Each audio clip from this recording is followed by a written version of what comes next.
He lost everything in one day. When he asked God why, God's answer shook the universe. There are 3 books in the Bible known as the wisdom literature: Proverbs, Ecclesiastes, and Job. The first, Proverbs, shows us that God is wise and just. We learn that God has ordered the world so that it is fair, rewarding the righteous. The wicked are punished, meaning you get what you deserve.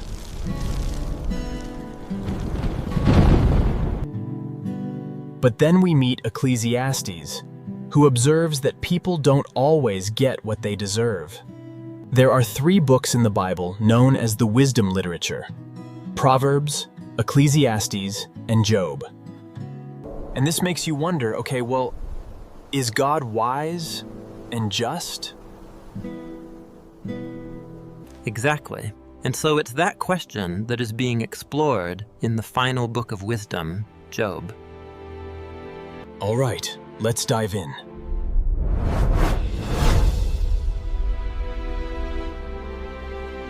So, Job begins with a strange story that takes place up in the heavens.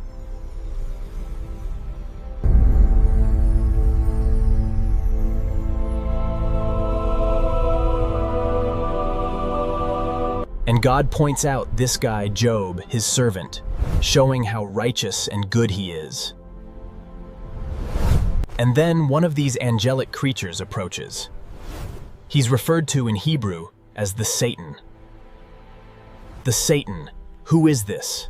Well, this word is actually a title, which literally means the one who is opposed.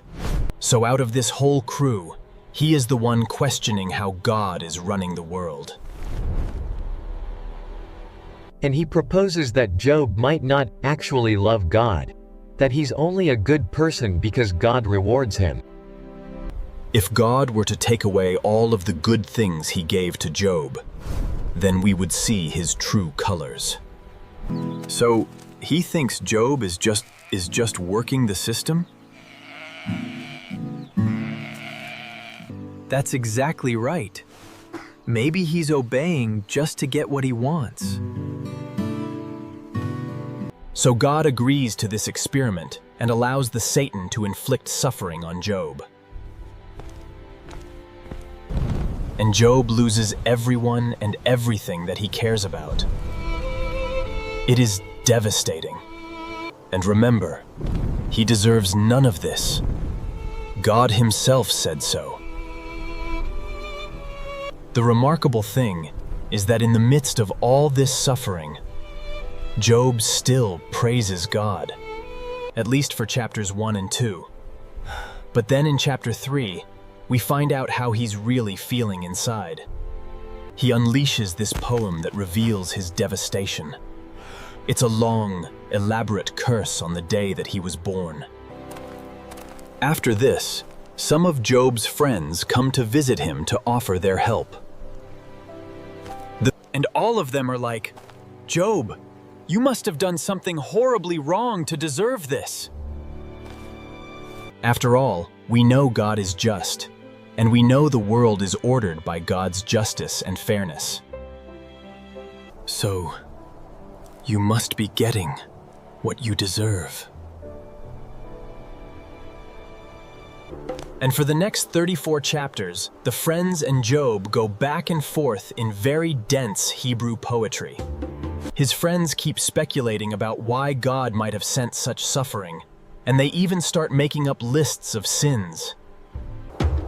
But after each accusation, Job defends his innocence. And Job is innocent. He is. He is. He's also on an emotional roller coaster. At some moments, he's very confident that God is still wise and just. He unleashes this poem that reveals his devastation. It's a long, elaborate curse on the day that he was born. He even comes to accuse God of being reckless, unfair, and corrupt. So by the end of the dialogue, Job demands that God come and explain himself in person. And God does so. He comes in the form of a great storm cloud. Now, God doesn't give Job a direct answer. He doesn't tell Job about the conversation with the Satan. Yeah, he does something very different. He takes Job on a virtual tour of the universe. He shows Job how grand the world is, and he asks him if he's even capable of running it or understanding it. He shows Job how much detail there is in the world, things that we might see every day, but really don't understand at all. But God does. He knows it all intimately. He pays attention to the beauty and operations of the universe in ways that we haven't even imagined, and in places that we will never see. Then, to conclude, God shows Job two wondrous beasts and brags about how great they are. And God says they're not evil. They're actually a part of his good world. And then that's it. That's God's whole defense. It's kind of weird. I mean, what was this all about? It seems to be this. From Job's point of view, it looks like God is not just. But God's perspective is infinitely bigger. He's dynamically interacting with a whole universe of complexity when he makes decisions. So Job, asking God to defend himself, is actually kind of absurd. He couldn't comprehend this kind of complexity.